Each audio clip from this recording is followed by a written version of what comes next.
دوستوں اور ساتھیوں، ہم اس امت کا حصہ ہیں جس کو نبی اکرم صلی اللہ علیہ وسلم نے تیار کیا تھا۔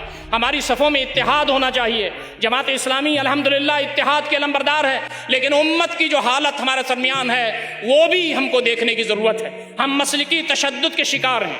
ہم حنفی ہیں، ہم مالکی ہیں، ہم شافعی ہیں، ہم مبلی ہیں، ہم اہل حدیث ہیں، ہم مقلد ہیں، ہم غیر مقلد ہیں، ہم شیعہ ہیں، ہم سنی ہیں۔ امت مسلمہ کتنے خانوں میں بڑھ چکی ہے، جبکہ اس کو یہ حکم دیا گیا تھا کہ تم سب ایک ہو، تمہارا رب ایک ہے، تمہارا رسول ایک ہے، تمہارا مرکز توحید ایک ہے، تم سب ایک ہو۔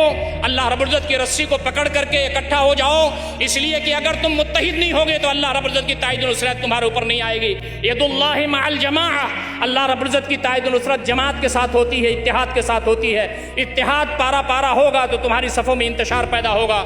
فرمایا گیا یہ تم آفاقی امت ہو، تم ہندوستان کی صرف امت نہیں ہو، تم پورے دنیا میں کوئی بھی اشہد اللہ الہ الا اللہ و اشہد ان محمد رسول اللہ کہتا ہے تو وہ ہمارا بھائی ہے، ہمارا دینی بھائی ہے۔ یہ ہے اس آفاقی امت کا تصور جس کے بارے میں نبی اکرم صلی اللہ علیہ وسلم نے فرمایا تھا، مثل المؤمنین فی توادہم وتعاطفہم کمثل الجسد الواحد اذا اشتکى منہ عضو تداعی له سائر الجسد بالسہر والحمى۔